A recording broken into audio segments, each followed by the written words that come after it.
વિદ્યાર્થી મિત્રો, આજે આપણે ધોરણ 7 વિષય ગણિત પ્રકરણ 6 ત્રિકોણ અને તેના ગુણધર્મો ભાગ 3 જોઈશું. વિદ્યાર્થી મિત્રો, સરસ મજાનું સમજાયેલું છે એટલે વિડીયો છેલ્લે સુધી જોજો અને આગળના બે ભાગના વિડીયોની લિંક આ વિડીયોના ડિસ્ક્રિપ્શનમાં છે એટલે જોઈ લો. જોઈએ ત્રિકોણ એબીસીનો બહિષ્કોણ ત્રિકોણ એસીડી છે. સાબિત કરો કે ખૂણો એ વત્તા ખૂણો બી બરાબર ખૂણો એસીડી. વિદ્યાર્થી મિત્રો, અહીં આકૃતિ મેં દોરી છે. ત્રિકોણ એ બી સી એનો બહિષ્કોણ એસીડી છે. અહીં મેં હાથથી દોરી છે. તમારે ફૂટપટ્ટી અને પેન્સિલનો ઉપયોગ કરવાનો છે. હવે આપણે શરૂઆત કરીએ.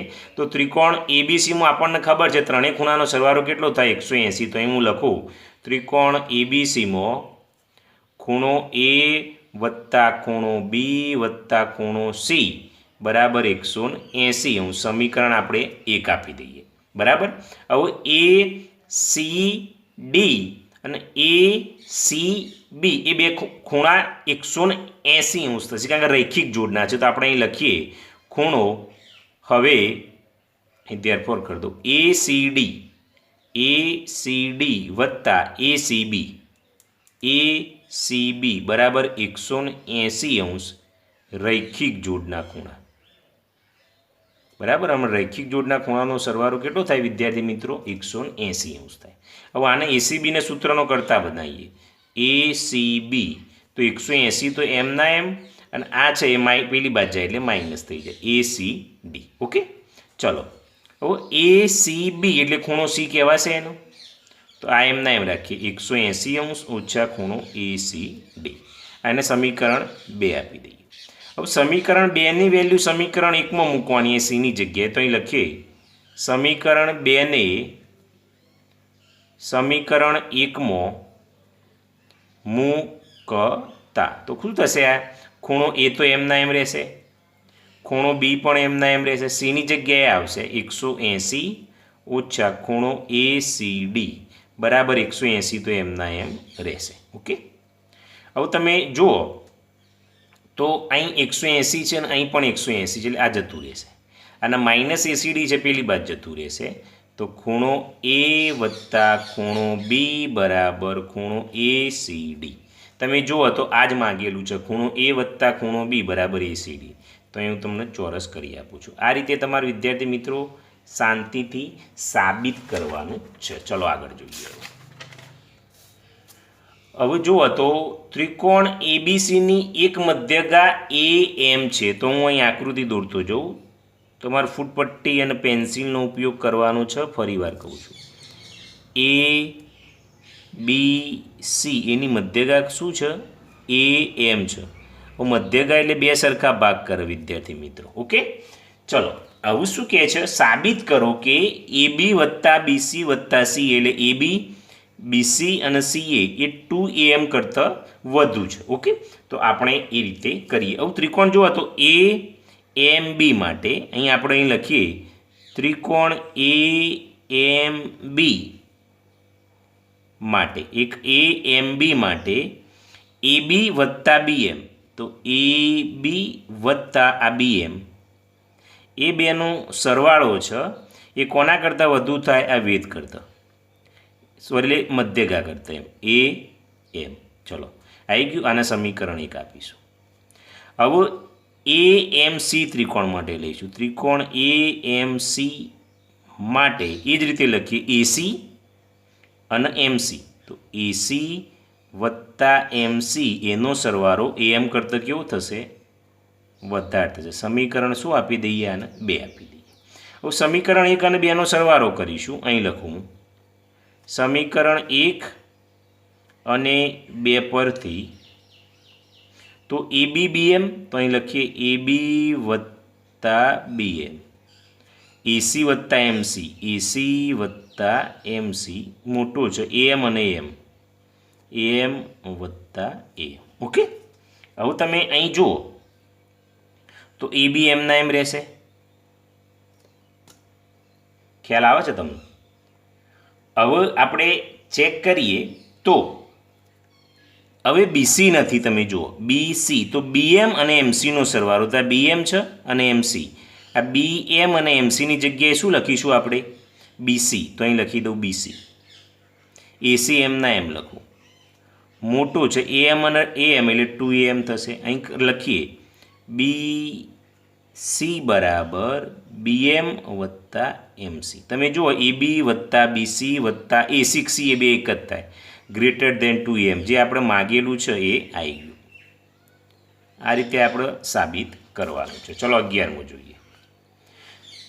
ABCD એક ચતુષ્કોણ છે. હું દોરી દઉં. ચલો પહેલાં ફૂટપટ્ટી અને પેન્સિલનો તમારો ઉપયોગ કરવાનો છે. ઓકે, થોડું એ બાદ છે એટલે આ બાદ લખું. ચલો AB C અને D આ ચતુષ્કોણ. સાબિત કરો કે AB વત્તા BC એટલે AB BC CD અને DA એ AC અને BD એટલે આ વિકર્ણ દોરી દઈએ, AC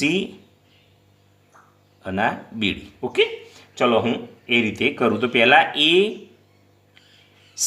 અને B ત્રિકોણ માટે આપણે લખીએ ACB માટે શું થશે? AB વત્તા BC, AB વત્તા BC નો સરવાળો AC કરતાં કેવો થશે? વધારે થશે. સમીકરણ 1. ચલો હવે ત્રિકોણ લઈએ આપણે ADB. ADB માટે કયું? ADB. તો AB વત્તા AD, AB વત્તા AD એ BD કરતાં વધી જશે. સમીકરણ 2 આપી દઈએ. ચલો ત્રીજો ACD માટે લખીએ. ACD માટે ACD તો AD અને DC, AD વત્તા DC મોટો છે AC. ચલો સમીકરણ 3 આપીએ. ચલો ચોથો ત્રિકોણ લઈએ BDC માટે. તો BDC તો BC અને CD, BC વત્તા CD મોટો છે BD. સમીકરણ 4 આવી દઈએ. હવે ચારે ચાર સમીકરણનો સરવાળો કરવાનો છે. તો અહીં લખું હું સમીકરણ 1, 2, 3 અને 4 પરથી.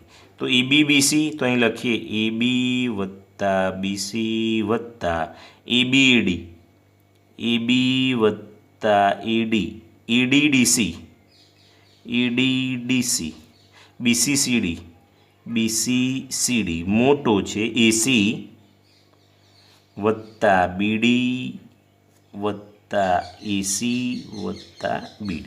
તમે જુઓ તો બધું લખી દીધેલું છે. હવે તમે જુઓ તો IB અને IB એટલે શું થશે? 2AB. આ BC અને આ BC એટલે 2BC. IAD અને IAD એટલે 2AD. આ DC અને આ DC એટલે 2DC. DC કોક CD કો બે એક જ છે. ગ્રેટર દેન આ AC અને AC એટલે 2AC. BD અને BD એટલે 2BD. બરાબર, આ રીતે થઈ ગયું છે. હવે આમાંથી શું કોમન આવશે? તો બે કોમન કાઢો તો શું રહેશે? AB વત્તા BC વત્તા આગળ લખી દઉં CD વત્તા આ પાછળ લખું DA ગ્રેટર દેન 2 AC વત્તા BD. તમે જો તો બે બે ઉડી ગયું તો જવાબ આવી જશે. અહીં હું લખી દઉં છું. બરાબર, જવાબ AB વત્તા BC વત્તા CD વત્તા DA મોટો છે AC વત્તા BD. ઓકે, આ રીતે તમારે જવાબ લખવાનો છે અને હું રાઉન્ડ આપી દઉં એટલે તમને ખ્યાલ આવી જશે. ચલો આગળ જોઈએ. 12મું ચતુષ્કોણ ABCD એક ચતુષ્કોણ છે. તો આપણે એ ચતુષ્કોણ દોરી દઈએ પહેલાં.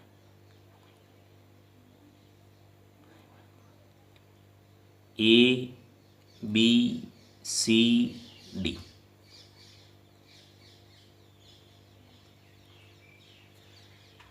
હવે શું કહે છે? AB વત્તા BC. તો AB વત્તા BC વત્તા CD વત્તા DA લેસ ધેન 2 AC વત્તા BD. તો અહીં જે છેદ એને આપણે O કહી દઈએ. અહીં આપણે એવું લખીશું ત્રિકોણ AOB માટે. AOB માટે તો AB આ AB છે એના કરતાં સરવાળો છે એ આ બેનો વચ્ચે કોનો? OA અને OB નો. તો આ રીતે લખાય એ બી મોટો છે OA વત્તા OB, સમીકરણ 1. ચલો બીજો ત્રિકોણ લઈએ BOC માટે. ચલો BOC, તો તમે શું કહેશો? BC કરતો OB અને OCનો સરવાળો વધારે થશે, OB વત્તા OC, સમીકરણ 2. ચલો ત્રીજો લઈએ COD માટે. તો શું થશે? COD તો DC નો કરતા OC અને OD, OC અને OD. ચલો ત્રીજો થઈ ગયો. ચલો ચોથું લઈએ DOA માટે. DOA તો DA કરતા OD અને OA એનો સરવાળો વધી જશે. હવે સમીકરણ 4 આવ્યા તો 4 સમીકરણ પરથી અહીં લખીએ. સમીકરણ 1, 2, 3 અને 4 પરથી કરી દઈએ. ચલો AB BC DC અને એ લખી દઈએ. AB વત્તા BC વત્તા DC વત્તા DA. તો OA વત્તા OB, OB OC, OB વત્તા OC, OC OD, OC વત્તા OD, OD અને OA. ઓકે, હવે તમે જોશો તો એક બાજુ તો આવી ગઈ છે. જો AB BC CD DA, CD DA એટલે બરાબર છે. તો એ તો એમના એમ જ આવશે. AB વત્તા BC વત્તા CD વત્તા DA ગ્રેટર ધેન. હવે તમે અહીં જુઓ તો OA અને આ OA એટલે 2A આવ્યું. OB અને OB એટલે 2OB આવ્યું. OC અને OC એટલે 2OC આવ્યું. OD અને OD એટલે 2OD આવ્યું. બરાબર છે. હવે આપણે જોઈએ એમના એમ લખીએ તો AB વત્તા BC વત્તા CD વત્તા DA ગ્રેટર ધેન. હવે તમે જોશો વિદ્યાર્થી મિત્રો તો OA અને OC તો આપણે જોઈએ 2OA એની બાજુમાં 2OC લાવો અને 2OB એની બાજુમાં 2OD લાવો. ઓકે, ચલો ફરી વાર AB વત્તા BC વત્તા CD વત્તા DA ગ્રેટર ધેન. હવે તમે જુઓ તો આ બંનેમાંથી શું કોમન કાઢું? 2 કાઢું. તો શું રહ્યું? OA વત્તા OC. આ બંનેમાંથી 2 કાઢું તો OB અને OD. ચલો તો AB વત્તા BC વત્તા CD વત્તા DA. 2 OA વત્તા OC તો તમે અહીં જુઓ OA અને OC તો એ AC લખાય, તો AC વત્તા 2 એમના એમ OB વત્તા OD તો OB અને OD તો BD લખાય, તો BD. તો AB વત્તા BC વત્તા CD વત્તા DA મોટો છે. હવે આમાંથી 2 કોમન કાઢી દઈએ તો 2, તો શું વધશે? AC વત્તા BD. ઓકે, તો તમે જુઓ માગેલું આવી ગયું છે. તો આપણે અહીંયા આપણે કૌંસ આપી દઈએ છીએ. તો આ રીતે વિદ્યાર્થી મિત્રો તમારે સરસ મજાના દાખલા ગણવાના છે, એ તમારે યાદ રાખવાનું છે. હવે આગળ જોઈએ 13મો દાખલો. એક ઝાડ જમીન પરથી 6 મીટરની ઊંચાઈએથી તૂટી પડે છે. હવે ઝાડ છે એ તૂટી પડે છે. તો અહીંયા આકૃતિ હું દોરું છું. સપોઝ કે આ જમીન છે. ઓકે, આ ઝાડ છે. ચલો ઝાડ દોર દઉં.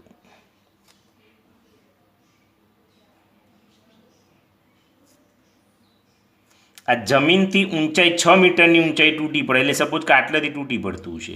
તો આટલી ઊંચાઈ કેટલી હશે? 6 મીટર હશે.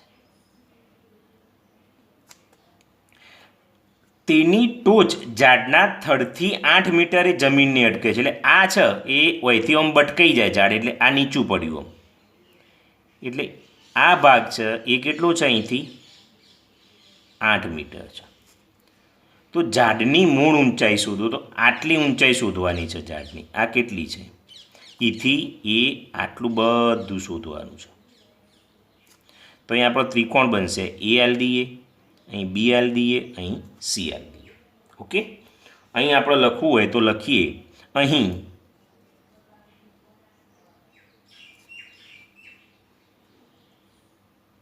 કાટકોણ ત્રિકોણ ABC માટે પાયથાગોરસ પ્રમાણે શું થશે? પાયથાગોરસ પ્રમાણે તો ACનો વર્ગ, તો ABનો વર્ગ અને BCનો વર્ગ, ABનો વર્ગ વત્તા BCનો વર્ગ. ચલો AC કેટલા છે? AC શોધવાના છે, તો ACનો વર્ગ એમના AB તો કેટલા છે? 6નો વર્ગ થશે. BC 8 છે તો 8નો વર્ગ થશે. તો ACનો વર્ગ 6નો વર્ગ 36, 8નો વર્ગ 64 બરાબર કેટલો આવ્યો? 100 આવ્યો. તો ACનો વર્ગ AC સ્ક્વેર છે તો AC થશે અને 100નું વર્ગમૂળ 10 થશે. તો AC બરાબર 10 આવ્યા. તો આ તૂટેલો તો પાછો અધ્ધર જશે એટલે આ 10, તો ઝાડની ઊંચાઈ કેટલી આવશે? ઝાડની મૂળ ઊંચાઈ, આ તો તૂટેલો ભાગ હતો, આ 10 આવ્યો એ, અને આવ્યો 6, તો 10 વત્તા 6 તો બરાબર કેટલો આવ્યો? 16 મીટર જવાબ આવ્યો. ઓકે, આ રીતે વિદ્યાર્થી મિત્રો તમારે ગણવાનું છે. ચલો ઓકે. જેની લંબાઈ 15 સેન્ટીમીટર અને વિકર્ણ 17 સેન્ટીમીટર લંબાઈનો હોય તેવા લંબચોરસની પરિમિતિ શોધો. ચલો પહેલાં લંબચોરસ દોરીએ આપણે. નામ આપી દઈએ A, B, C અને D. જેની લંબાઈ 15 સેન્ટીમીટર તો આ 15 સેમી રાખીએ. વિકર્ણ 17 તો આને 17 લઈ લઈએ. તો લંબચોરસની પરિમિતિ. હવે તમે અહીં જુઓ તો આ કાટખૂણો થયો, આ 15 છે એટલે આ 15 જ થવાનું. તો અહીં લખીએ ત્રિકોણ ABC. ABCમાં B કાટખૂણો છે તો ACનો વર્ગ બરાબર ABનો વર્ગ અને BCનો વર્ગ, ABનો વર્ગ વત્તા BCનો. ચલો AC કેટલા છે શોધવાના? ના 17 આપેલા છે, જુઓ 17નો વર્ગ. AB કેટલા છે? 15, તો 15નો વર્ગ. BC શોધવાના છે એટલે BCનો વર્ગ. 17નો વર્ગ કેટલો થાય? તો 289 થશે. તો એ તમે ગુણાકાર કરવો હોય તો આપણે કરી લઈએ. 77 49 9 વધી છે 7 8 9 10 11 9 289 બરાબર છે. 15નો વર્ગ 225 થાય વત્તા BCનો વર્ગ. તો BCનો વર્ગ બરાબર 289 ઓછા 225. તો 9માંથી 5 જાય તો 4, 8માંથી 2 જાય તો 6 અને 2માંથી 2 જાય એટલે 0. તો BC બરાબર કેટલા આવ્યા? 64 હોય તો 8 સેન્ટીમીટર આવે. હવે આ 15 છે એટલે આ 15 થશે. BC 8 આવ્યા તો આ પણ કેટલા થશે? 8 થશે. તો અહીં લખી દો બરાબર. લંબ ચોરસની પરિમિતિ હું તમને લખી બતાવી દઉં છું. લંબચોરસની પરિમિતિ બરાબર બધી બાજુનો સરવાળો 15 વત્તા 8 વત્તા 15 ને 8. 15 ને 15 30, 30 અને 16 એટલે 30 ને 40 અને 46 સેન્ટીમીટર આવ્યો. તો આ જવાબ આવી ગયો છે. ઓકે, ચલો છેલ્લો દાખલો 15મો આવી ગયા છીએ આપણે. સમબાજુ ચતુષ્કોણના વિકર્ણોના માપ 10 સેન્ટીમીટર અને 24 સેન્ટીમીટર છે. તો સમબાજુ ચતુષ્કોણ એટલે બધી બાજુઓ કેવી હોય? એની સરખી હોય. ચલો A, B, C, D વિકર્ણો એટલે આ વિકર્ણ થઈ ગયું. ચલો આ 10 છે અને આ 24 છે. તો સમબાજુ ચતુષ્કોણની પરિમિતિ ગણો. વિકર્ણ હોય BD, અહીં ઓ કરી દઈએ તો BD બરાબર કેટલા છે? 10 સેમી છે. તો OD બરાબર કેટલા આવું? તો 10/2 એટલે 5 સેમી આવશે. એ જ રીતે તમે જુઓ તો AC બરાબર 24 સેમી છે. તો OC કેટલા આવશે? 24/2 બરાબર 12 સેન્ટીમીટર આવશે. હવે તમે જુઓ તો આ કાટખૂણો બનશે. તો ત્રિકોણ DOCમાં ખૂણો A કાટખૂણો છે. તો DCનો વર્ગ બરાબર ODનો વર્ગ અને OCનો વર્ગ. ચલો DC કેટલા છે તો આપણે શોધવાના છે. તો DCનો વર્ગ બરાબર OD કેટલા છે? OD 5 છે તો 5નો વર્ગ. ઓસી કેટલા છે 12, તો 12નો વર્ગ. 5નો વર્ગ 25, 12નો વર્ગ 144, 5 ને 4 9, 4 ને 2 6, 169. ડીસીનો વર્ગ, તો ડીસી બરાબર કેટલા આવ્યા 13 સેમી આવ્યા. તો હવે શું કહે સમબાજુ ચતુષ્કોણની પરિમિતિ, તો સમબાજુ